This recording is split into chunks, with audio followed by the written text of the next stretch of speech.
La tension monte entre les deux Corées ces derniers jours après que l'armée nord-coréenne a détruit ce mardi des routes qui reliaient les deux pays. Mais alors, comment expliquer ce regain de tension? Y a-t-il un risque de guerre ouverte entre la Corée du Nord et la Corée du Sud? Salut, c'est Hugo, j'espère que vous allez bien. On est parti donc ensemble avec une nouvelle plongée dans l'actualité du jour. Merci au passage d'être chaque jour aussi nombreux, de plus en plus nombreux sur YouTube et d'ailleurs aussi en podcast. Merci pour vos messages, merci pour vos retours. Ça fait très plaisir et comme toujours, si vous avez des suggestions, des choses que vous voulez voir sur ce format-là, en termes de sujets ou alors d'ailleurs en termes de rubriques ou autres, il y a toujours l'espace commentaire, on prend le temps de lire tout ça chaque jour. Alors, il y a une semaine tout pile, le 9 octobre, l'armée nord-coréenne annonçait couper définitivement les axes routiers et ferroviaires reliant la Corée du Nord et la Corée du Sud. Et finalement, je le disais, ce mardi, l'armée nord-coréenne a détruit à l'explosif des tronçons de ces routes. Alors ces routes, elles étaient en réalité déjà fermées, il n'y a pas de route comme ça où on peut passer facilement entre la Corée du Nord et la Corée du Sud. Elles n'ont été ouvertes que pendant de très brèves périodes depuis la fin de la guerre entre les deux Corées en 1953. Jusqu'ici, en fait, c'était des routes qui avaient surtout une portée symbolique. Je vais pas revenir sur le détail de l'histoire des deux Corées, mais ce qu'il faut comprendre, c'est que la Corée était un pays unifié, puis a été colonisé par le Japon en 1910. La Corée est alors restée une colonie japonaise jusqu'en septembre 1945, et après ça, eh bien, elle a été divisée en deux. D'un côté, la Corée du Nord, et de l'autre côté, la Corée du Sud. Et donc, entre 1950 et 1953, une guerre a opposé les deux Corées. D'ailleurs, officiellement, elles sont encore en guerre aujourd'hui, en tout cas sur le papier, puisque les combats se sont arrêtés certes en 1953 grâce à un cessez-le-feu, donc à un arrêt provisoire des combats, c'est la définition d'un cessez-le-feu, mais il n'y a pas eu d'accord de paix, d'accord qui véritablement a scellé l'arrêt des combats entre les deux pays. Là-dessus, je rentre pas dans les détails de la chronologie des événements ou autres, mais si vous voulez en savoir plus, sachez qu'on a fait une vidéo dédiée à la guerre entre les deux Corées, une vidéo long format sur notre chaîne YouTube justement dédiée au grand format. Je vous mets le lien du coup directement en description, c'est tout en haut de la description, vous cliquez et vous pourrez y accéder. Et donc pour en revenir aux derniers événements, ce mardi, suite à la destruction des routes par la Corée du Nord, eh bien les forces sud-coréennes ont procédé à des tirs de réponse. Alors attention, c'était des tirs de réponse sur leur propre territoire selon l'état-major qui n'a pas donné plus de précision. Mais alors pourquoi plus largement ce regain de tension et que reproche la Corée du Nord à la Corée du Sud? Eh bien en fait, les tensions entre les deux Corées, elles se sont intensifiées ces dernières semaines. Selon le gouvernement nord-coréen, la Corée du Sud aurait envoyé à 3 reprises des drones dans l'espace aérien au-dessus de la capitale de la Corée du Nord, donc au-dessus de Pyongyang, et ce depuis début octobre. Ces drones sud-coréens, ils auraient largué en Corée du Nord des tracts de propagande contre le régime nord-coréen. Ils contenaient des calomnies odieuses selon le ministère nord-coréen des Affaires étrangères. Alors de son côté, la Corée du Sud a d'abord démenti son implication dans ces envois de drones, avant d'indiquer finalement ne pas pouvoir confirmer si les allégations nord-coréennes étaient vraies ou non. Alors en réalité, il est probable que ces drones aient été envoyés par des militants sud-coréens qui lancent depuis des années des ballons qui contiennent de la propagande ou des dollars américains vers la Corée du Nord. On vous avait d'ailleurs déjà évoqué les questions d'envoi de ballons ou de messages, et ça allait d'envoi d'excréments à envoi de tracts de propagande, bref, tout un tas de choses. Ce serait donc quelque chose dans la lignée de ce qu'on avait déjà évoqué donc il y a quelques mois sur la chaîne. Alors pour autant, y a-t-il un risque d'escalade? Eh bien Kim Yo-jong, qui est la sœur de Kim Jong-un, le leader donc de la Corée du Nord et qui est une figure influente dans le pays, a menacé la Corée du Sud d'une horrible catastrophe si l'envoi de drones ne s'arrêtait pas. Un drone de plus en Corée du Nord pourrait même être considéré comme une déclaration de guerre selon le ministère de la Défense nord-coréen. A noter d'ailleurs que dès dimanche, la Corée du Nord a déclaré avoir ordonné à 8 brigades d'artillerie entièrement armées avec tous leurs effectifs de guerre de se préparer pleinement à pouvoir ouvrir le feu. Le pays a également indiqué avoir renforcé les postes d'observation aérienne dans la capitale. De son côté, la Corée du Sud a indiqué que son armée surveille de près la situation et qu'elle se tient prête à répondre aux provocations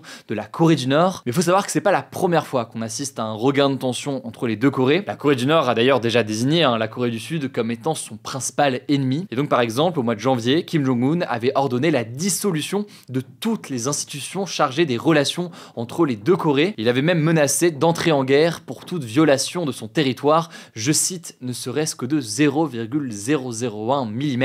En fait, les relations, elles se sont détériorées notamment depuis l'arrivée au pouvoir en Corée du Sud d'un nouveau président. Ce nouveau président, c'est Yoon Suk-yeol en 2022. C'est un président qui est pour une politique de fermeté à l'égard de la Corée du Nord et pour un renforcement de l'alliance militaire entre la Corée du Sud, les États-Unis et le Japon. Japon. Alors ces trois pays qui mènent donc régulièrement des exercices militaires ensemble, et la Corée du Nord les voit comme des formes de répétition générale en vue d'une potentielle invasion. En tout cas, la Corée du Nord le voit comme une forme de menace ou d'escalade militaire. Alors pour la Chine, les tensions dans la péninsule, ils vont à l'encontre des intérêts communs de toutes les parties, et la priorité absolue serait d'éviter une nouvelle escalade, comme l'a affirmé ce mardi le porte-parole du ministère des Affaires étrangères chinois. Ce qu'on peut noter aussi, c'est que la Corée du Nord a affirmé ce mercredi que plus d'1 million de jeunes s'étaient enrôlés dans son armée ces derniers jours à la suite des tensions avec la Corée du Sud. Alors évidemment, c'est pas des informations qu'on peut confirmer ici, donc il faut être extrêmement vigilant sur ces chiffres. Mais ce qu'on peut noter aussi, c'est que la Russie a indiqué ce mardi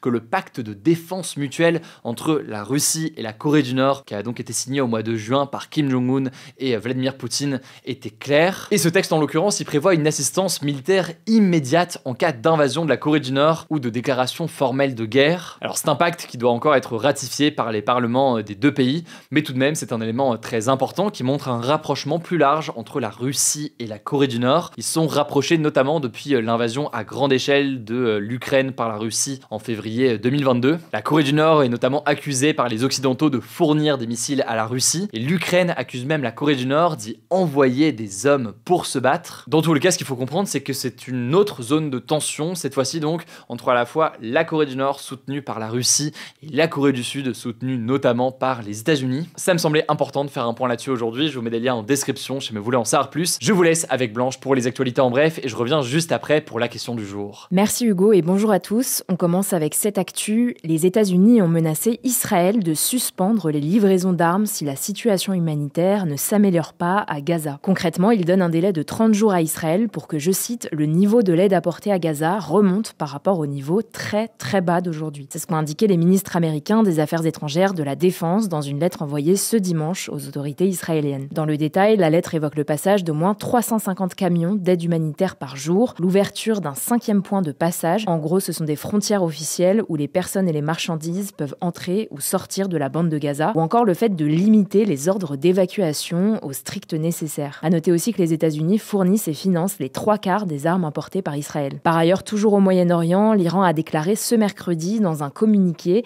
être tout à fait prête à répondre à Israël et à le lui faire regretter en cas d'attaque. Pour le contexte, l'Iran avait lancé le 1er octobre environ 200 missiles sur Israël, son ennemi juré. En réponse, Israël avait promis une riposte. Deuxième actu, je voulais vous parler d'une petite phrase d'Emmanuel Macron qui peut paraître anodine comme ça, mais qui a fait beaucoup réagir jusqu'au Premier ministre israélien Benjamin Netanyahou. En fait, lors du Conseil des ministres ce mardi, le président aurait indiqué que le ministère israélien, je cite, ne doit pas oublier que son pays a été créé par une décision de l'ONU. Il faisait référence à une résolution adoptée en 1947 par les Nations Unies qui prévoyait le partage de la Palestine en un État juif et un État arabe. Sauf que ça n'a pas du tout plu au CRIF, la principale association qui représente les institutions juives de France. Son président a indiqué ce mardi dans un message sur X que si les propos étaient confirmés, ils sont, je cite, une faute à la fois historique et politique. Et donc cette phrase a même fait réagir Benjamin Netanyahou qui a indiqué que la création de l'État d'Israël était non pas liée à l'ONU, mais je cite, à la victoire obtenue dans la guerre d'indépendance avec le sang de combattants héroïques. En tout cas, dans la nuit, l'Élysée a communiqué sur un entretien entre le président français et le Premier ministre israélien, sans confirmer ni démentir les propos attribués à Emmanuel Macron. Troisième actu, et c'est une info que vous avez sûrement dû pas mal voir passer ces dernières heures au sujet du footballeur français Kylian Mbappé. Alors pour l'instant, les informations sont assez nébuleuses, on va voir ensemble ce que l'on sait précisément. En fait, depuis lundi, 2 médias suédois assurent que Kylian Mbappé est visé par une enquête pour viol et agression sexuelle, des faits qui auraient eu lieu dans un hôtel à Stockholm, la capitale de la Suède. De son côté, la justice suédoise a confirmé qu'une enquête avait bien été ouverte après une plainte déposée par une femme, mais elle ne cite jamais le nom de Kylian Mbappé. De son côté, le joueur a rapidement réagi ce lundi sur X et a dénoncé une fake news. Son avocate s'est aussi exprimée ce mardi dans plusieurs médias français, dont TF1 et Le Parisien. Elle affirme, je cite, qu'il est d'une sérénité absolue et s'est même entraîné comme d'habitude, car il sait qu'il n'a strictement rien à se reprocher. On continuera donc à suivre ça de près dans les prochaines semaines. Quatrième actu, le texte sur le budget de l'année 2025 a commencé à être examiné à l'Assemblée nationale par la Commission des finances ce mercredi. Alors jusqu'à samedi, les députés qui sont dans cette commission vont pouvoir débattre et corriger si c'est nécessaire le texte qui a été présenté par le gouvernement du Premier ministre Michel Barnier. Et à partir de lundi prochain, le budget sera débattu puis voté par tous les députés dans l'hémicycle de l'Assemblée nationale. Le texte sur le budget, c'est un texte qui est très important et qui est voté tous les ans. Il prévoit les recettes et les dépenses de l'État. Cette année, l'un des principaux objectifs l'objectif, c'est de réaliser 60 milliards d'euros d'économies en taxant notamment les foyers les plus aisés, mais également certaines entreprises.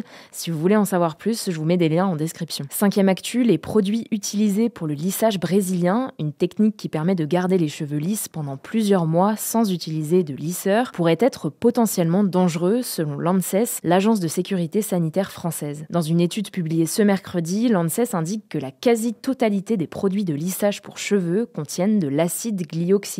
En fait, c'est un composé chimique qui, quand il passe dans le sang, entraîne la formation de petits cristaux dans les reins qui peuvent finir potentiellement par bloquer les reins. Alors l'ANSES précise que dans la plupart des cas, il n'y a pas de séquelles, mais elle conseille de rapidement aller voir un médecin en cas de symptômes après un lissage brésilien, comme des nausées, des douleurs au ventre ou encore dans les lombaires. On termine avec cette bonne nouvelle pour l'environnement. Le Brésil souhaite durcir les peines pour les crimes contre l'environnement, selon un nouveau projet de loi transmis par le président brésilien ce mardi au Parlement. Pour vous donner une idée, s'il est voté, une personne qui déclenche un feu de forêt risquera 3 à 6 ans de prison, donc 2 fois plus qu'aujourd'hui. D'autres délits comme le trafic d'espèces sauvages, la contamination des ressources naturelles ou encore les atteintes aux animaux aquatiques seront également punis plus sévèrement. À noter que les incendies de forêt ont ravagé plus de 22 millions d'hectares entre janvier et septembre au Brésil, c'est-à-dire 150% de plus qu'au cours de la même période l'année dernière, selon l'agence de surveillance MAP Biomasse. Merci beaucoup Blanche. Alors la question du jour, est-ce que les tensions entre la France et l'Algérie se sont calmées? Alors si vous n'aviez pas suivi, les relations entre la France et l'Algérie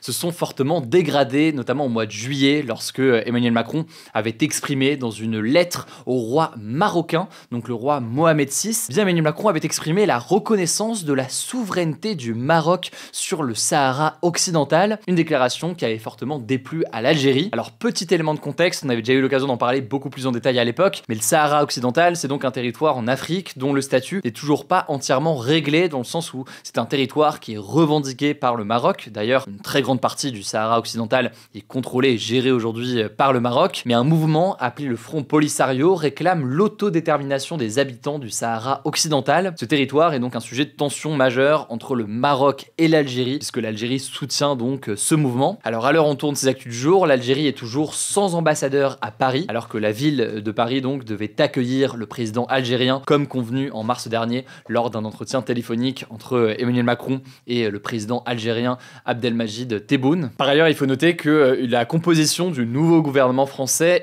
crispe certains responsables politiques en Algérie qui estiment notamment que la nomination de Bruno Retailleau au ministère de l'Intérieur est un signal négatif à l'égard de l'Algérie. Ce dernier est en effet connu pour être plutôt hostile au projet d'Emmanuel Macron de réconciliation des mémoires sur le sujet notamment de la colonisation française en Algérie. Bref, les tensions sont toujours importantes et évidemment, on continuera à suivre la situation. En tout cas, je le disais, et au-delà de la question du jour, si vous avez des suggestions pour améliorer ce format, que ce soit sur YouTube, que ce soit sur Spotify, sur Apple Podcast ou autre, n'hésitez pas à nous faire un retour directement dans les commentaires sur YouTube ou alors sur Spotify, je sais que vous pouvez mettre un commentaire facilement. Vous êtes de plus en plus nombreux, il y a certains qui sont là depuis longtemps, d'autres qui arrivent récemment, donc je suis toujours preneur de lire vos commentaires et de voir ce que vous aimeriez voir changer ou garder ou autre, bref, ce qui vous plaît en fait dans ce format. Prenez soin de vous, prenez soin de nos proches et puis je vous dis à demain pour une nouvelle vidéo.